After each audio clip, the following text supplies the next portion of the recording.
alunos, tudo bem com vocês? Eu sou a professora Andréa Mana, eis-me aqui mais uma vez para uma aula de língua portuguesa, do qual o tema será Contos de Artimanha, ou mais conhecido como Contos de Esperteza. Antes, porém, vamos entender um pouco o significado da palavra artimanha. Se vocês procurarem num dicionário ou mesmo no Google, vão entender que artimanha é todo plano articulado com o objetivo de levar alguém ao engano, tá? É um artifício, é uma estratégia, é um modo, ok? O objetivo da aula de hoje, vocês vão conhecer algumas características desse gênero textual, os contos de artimanha ou contos de esperteza. Uma delas é o seguinte: as personagens usam de quê? Da esperteza para conseguir algo. Então, são narrativas que geralmente utilizam também do humor, da ironia, tá? A professora vai fazer aqui uma leitura compartilhada de um conto de artimanha com o título A Esperteza do Tatu. Então, durante a leitura da professora, e quem tiver o livro, acompanhem aí, está nas páginas 24 e 25 desse livro aqui, ó. Esse livro aqui, Língua Portuguesa Buriti, tá? Quartos anos, páginas 24 e 25. Durante a nossa leitura, eu gostaria muito que vocês observassem o papel de cada personagem, tá? Como é que essas personagens agem, tá bom? Uma outra característica muito importante desse tipo de conto são os tipos de personagens. Aparecem dois tipos de personagens, os protagonistas e os antagonistas. Professora, o que são personagens protagonistas? Personagens protagonistas são as personagens ou a personagem, mas podem ter mais de que um, que são os personagens principais da história, tá? Então, aparentemente, são aqueles personagens que, assim, que você olhando, você não dá nada para eles, sabe? Tem uma aparência simples, né? Mas, na verdade, eles usam da esperteza para se saírem bem no final dessa história. Já o antagonista, ele também utiliza da esperteza, mas ele vai utilizar da esperteza contra o personagem protagonista. Sabe, como se tivesse uma invejazinha do personagem protagonista? Ele vai criar artimanhas, estratégias, modos para tentar enganar aquele personagem protagonista, tá bom? Então, conforme a nossa leitura aqui, vão observando bem as ações de cada personagem. Vamos lá para a nossa leitura? Então, o nome desse texto é A Esperteza do Tatu. Quem escreveu essa história, a autora, porque foi uma mulher, é a Rosane Pamplona, tá? Essa história, ela tá também no Almanaque Bichos do Brasil, editora Moderna, foi escrito em 2014. Vamos lá. A Esperteza do Tatu. No tempo em que os animais falavam, mas nem todos se entendiam, como veremos, ia certo dia um lenhador pela floresta quando ouviu os urros de uma onça que caíra numa armadilha preparada por alguns caçadores.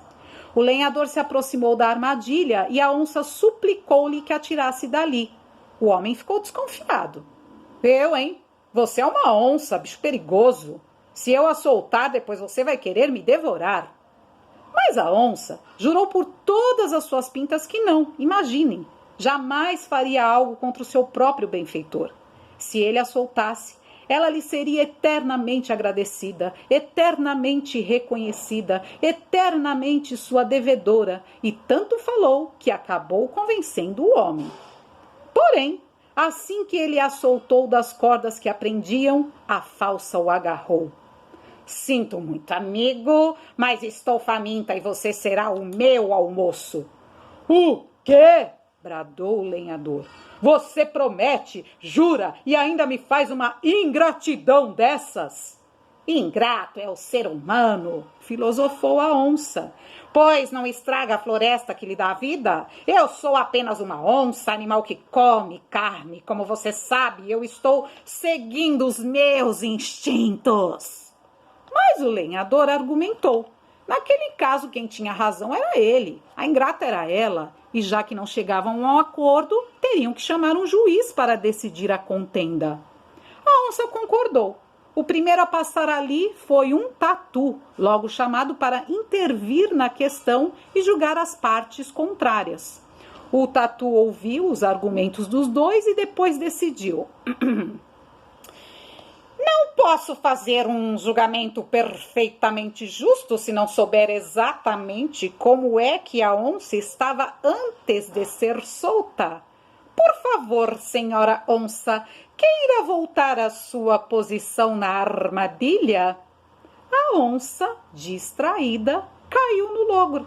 Voltou à armadilha e tornou-se novamente uma prisioneira. Vamos embora, disse o esperto tatu ao homem. Ela que suplique agora aos caçadores e aprenda que o bem não se paga com o mal. Muito bem. Ainda na página 25 tem uma atividade aqui. Tá pedindo para que vocês releiam o trecho em que aparece a palavra logro, que está em negrito. O que é estar em negrito? É uma palavra que está com uma cor diferente de todo o texto, está em destaque. Então, e aí essa atividade dá duas opções, tá? Duas alternativas. Logro significa habilidade para não se deixar enganar, ou artifício ou manobra com que se engana ou ilude alguém. Então, vocês vão reler esse texto, acompanhar a leitura junto com a professora, pode até ler esse texto para alguém, aproveitem que estão aí em casa, discuta, converse um pouco sobre esse texto, reflitam sobre ele, tá? Para depois acharem uma resposta para essa palavra, logro, tá? Depois que vocês acharem o significado, contem aí para a professora se essa palavra ela é parecida, tem a ver com a palavra artimanha que eu mencionei aqui no início desse vídeo. O que vocês acham? Tem a ver, não tem a ver, tá? Depois, lá na página 26, tem um subtítulo aqui que fala assim, um pouco de conversa. É como se a gente estivesse fazendo a nossa famosa roda de conversa lá na sala de aula, tá bom? E aí tá pedindo para conversar com os seus colegas. Óbvio, a gente tá sem os colegas, né, da sala de aula, da nossa turma, da nossa sala de aula. Então, o que vocês vão fazer? Vão conversar justamente com quem? Com as pessoas que estão aí com vocês na sua casa. Então, proponham um momento de leitura compartilhada. Leia para sua avó, leia para sua avó, para o seu avô, para sua mãe, para o seu pai. Vale até para o bichinho de estimação. Eles gostam, sabia? E aí vocês leem e discutem um pouco, conversem um pouco sobre essa história. Pergunta se gostaram, se não gostaram, tá? Pode refletir um pouco sobre a artimanha. Você conhece alguém ou algumas pessoas que utilizam da artimanha para se dar bem na vida, né? Vocês podem conversar sobre em que tempo aconteceu essa história. Quando que essa história aconteceu? Será que fala aqui no texto? Se você fosse o lenhador, você soltaria a onça ou não soltaria? Tá? São essas perguntas que essa atividade está propondo. A gente pode aprender algo com essa história? A gente sempre aprende alguma coisa. O que você aprendeu? Explica aí, pega o seu caderno de língua portuguesa, escreve para a professora e depois manda para mim lá no Classroom, tá bom? Aí, continuando, depois tem as atividades 2, 3, tem atividade 4, 5 e 6, que vai até a página 27. Então, pessoal, por hoje é só, tá? Então, façam essas atividades.